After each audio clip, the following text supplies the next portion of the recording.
Bienvenue dans Chronique d'un ventre qui ne voulait plus vivre parmi les autruches. Confession d'enfant d'addict par Charlotte Yu. Chronique, le poids des mots. L'heure est grave, cher auditeur. À l'instar de mon fardeau de l'aidant d'enfant d'addict, la chronique que je m'apprête à rédiger est très lourde. Moment solennel pour moi. Je sens mon ventre qui se serre. Je suis parcourue par cette énergie de brume mélancolique, très archaïque, qui me suit comme mon ombre depuis l'enfance.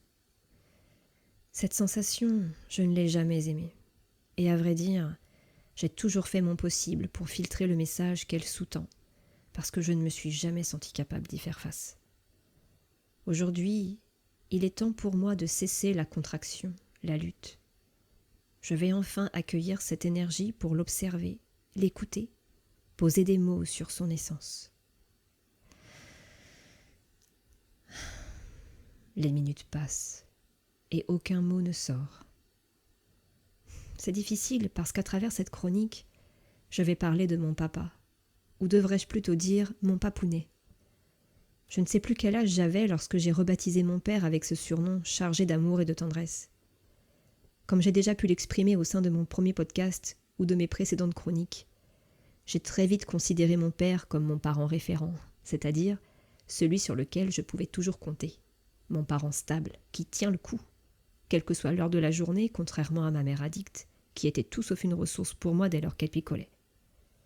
Bien que les graines de l'autonomie aient très rapidement germé en moi, je ressentais tout de même le besoin de pouvoir me reposer sur un pilier les jours de fragilité. Mon père représentait ça à mes yeux, un pilier. Il avait ce côté papa poule, qu'il reconnaissait d'ailleurs avec fierté. Et je me suis si souvent nourrie de son énergie d'amour affectueux pour combler le vide au sein de mon ventre, inhérent au manque de ma douce maman Dumbo. Les minutes passent de nouveau, et je ne parviens pas à trouver les mots. Dans ce cas, je vais recourir à une image. Disons que mes parents, c'est un peu comme s'ils représentaient une paire de chaussures, me permettant de marcher avec assurance.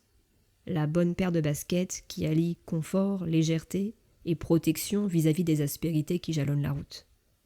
Eh bien, lorsque j'ai perçu que ma mère avait un problème d'alcool, je me suis retrouvée avec une de mes chaussures abîmées à la semelle toute poreuse. Et ça m'a fait perdre l'équilibre. Afin de continuer à parcourir mon chemin sans trop boiter, j'ai déporté tout le poids de mon corps sur la jambe au pied équipé de la chaussure en bon état qu'il me restait. C'est ma façon de dire que j'ai tout misé sur mon père. Je me suis accrochée très fort à lui.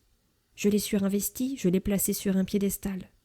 Tant j'étais reconnaissante de l'avoir à mes côtés, tant j'avais conscience que mon équilibre dépendait de lui, mon papounet, mon unique repère fiable en réalité. En plus, il était médecin, il savait soigner et aider les gens, mais c'était énorme pour moi. J'admirais tout autant le papa que l'homme qu'il était.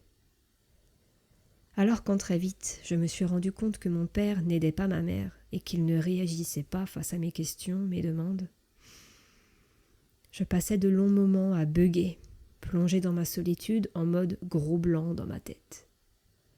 Durant ces moments hors du temps, cette fameuse énergie inconfortable, profonde et malaisante envahissait mon ventre. Et je me contractais fort pour lui barrer le passage jusqu'à ce qu'elle se dissipe.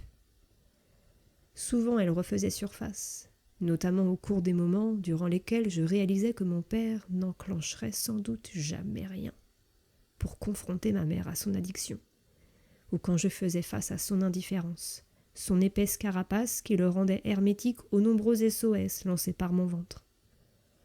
À chaque fois, bug généralisé en moi.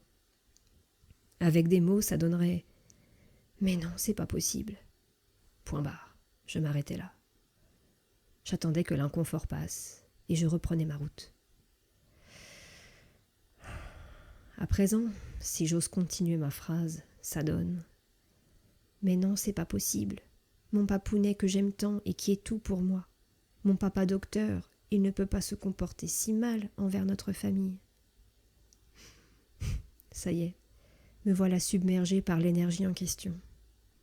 Mon ventre l'accueille. Il fait de son mieux pour l'apprivoiser. je comprends quelle est l'expression de ma tristesse, de mon indicible déception, de ma désillusion face à la défaillance de mon tant aimé parent référent, ce père qui ne pouvait être que parfait, tant il m'apparaissait indispensable pour assurer mon équilibre. Et oui, qui voudrait prendre appui sur un pilier vacillant? Voilà pourquoi j'ai toujours fait mon possible pour refouler cette désagréable sensation qui m'envahissait, que je n'ai jamais voulu la nommer, parce que je ne pouvais tout simplement pas m'y confronter. Il y a quelques mois, lorsque j'ai partagé mon témoignage en vue de préparer le podcast SOS d'un ventre qui vivait parmi les autruches, je craignais de faire face à des commentaires teintés de jugement à l'égard de ma mère alcoolique. Il faut dire que j'étais tellement focalisée sur elle tout au long de la rédaction de mon histoire. Alors quand certains amis auditeurs m'ont dit « Mais c'est fou comme tu peux en vouloir à ta mère et à l'inverse comme tu sembles faire la part des choses avec ton père, alors qu'il est loin d'être tout blanc dans votre histoire. Pourquoi tu l'épargnes, lui ?» Touché. En voilà une excellente question. J'avoue que, au premier abord, les retours de mes amis ont provoqué de la colère en moi. Mon ventre criait « On ne s'attaque pas à mon papounet !» Vraiment, pour être honnête, je me suis pris une grosse claque de réalité. Un choc qui a fait brutalement remonter à la surface cette énergie plombante dont je parlais plus tôt. J'ai décidé alors de me livrer à une expérience totalement imprévue. J'ai lu mon récit, puis je l'ai écouté en essayant de m'extirper de ma peau d'autrice, de narratrice. J'ai pris le temps de rencontrer chaque personnage de l'histoire, sans a priori ni parti pris, animé d'une énergie de neutralité bienveillante. Et au fil des chapitres, j'ai ressenti cette incompréhension, ce malaise, cette stupeur en analysant de façon objective la place que mon père a occupée au sein de notre problématique familiale. Le moins qu'on puisse dire, c'est que je ne suis pas sortie indemne de cette expérience. Ça m'a secouée à l'intérieur, dans mon ventre, dans ma tête, partout. Lorsque je rédigeais certaines parties de mon témoignage, je me rendais bien compte pourtant que je décrivais mon père sous un angle peu reluisant. Mais malgré tout, c'est comme si, au fond de moi, mon papounet, lui, demeurait intouchable, qu'il balayait d'un revers de main la facette obscure de mon père, à savoir Docteur Autruche.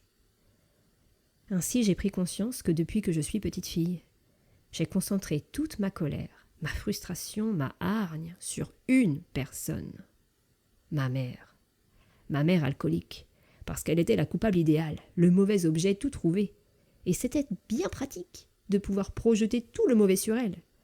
Ça me permettait ainsi de préserver l'image de mon papa, de lui attribuer le rôle du bon objet.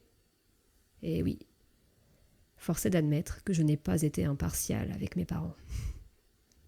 J'ai très rapidement collé une étiquette à ma mère, celle de la chaussure usée, défoncée, au point de ne plus pouvoir l'investir.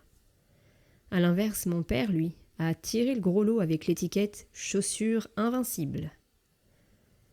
Et aujourd'hui, je ne suis pas tout à fait à l'aise avec ça. D'autant que lorsque ma mère se comportait avec moi de façon inadaptée, toutes les fois où je l'ai perçue comme un parent défaillant, c'était sans doute lié à sa maladie. Tandis que mon père, lui, il n'était pas malade.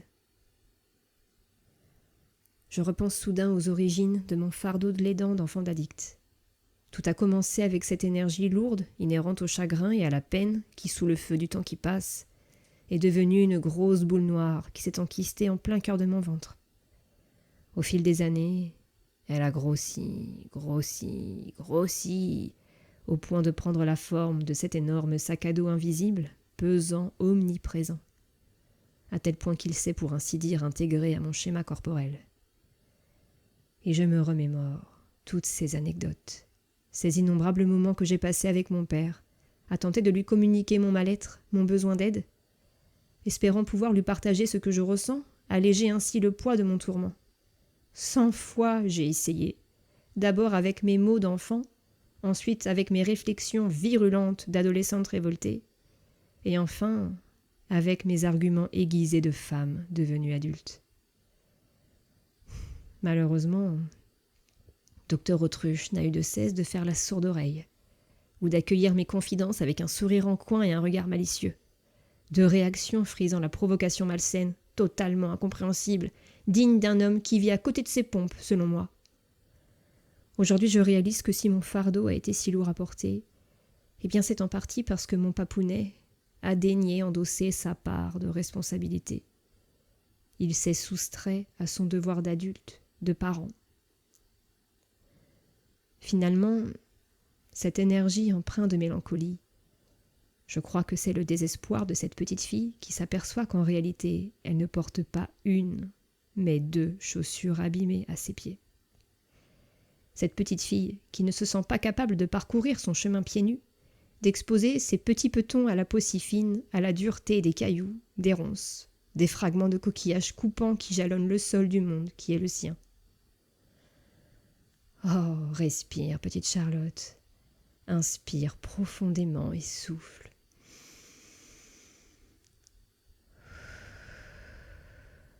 Laisse tes épaules se relâcher, ton ventre expirer, évacuer ce que tu portes et qui ne t'appartient pas.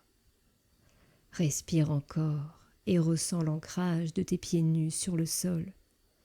Acceptation, confiance. Accueille à ventre ouvert ces 2 bonnes fées, car elles valent toutes les chaussures du monde. Fin de la chronique.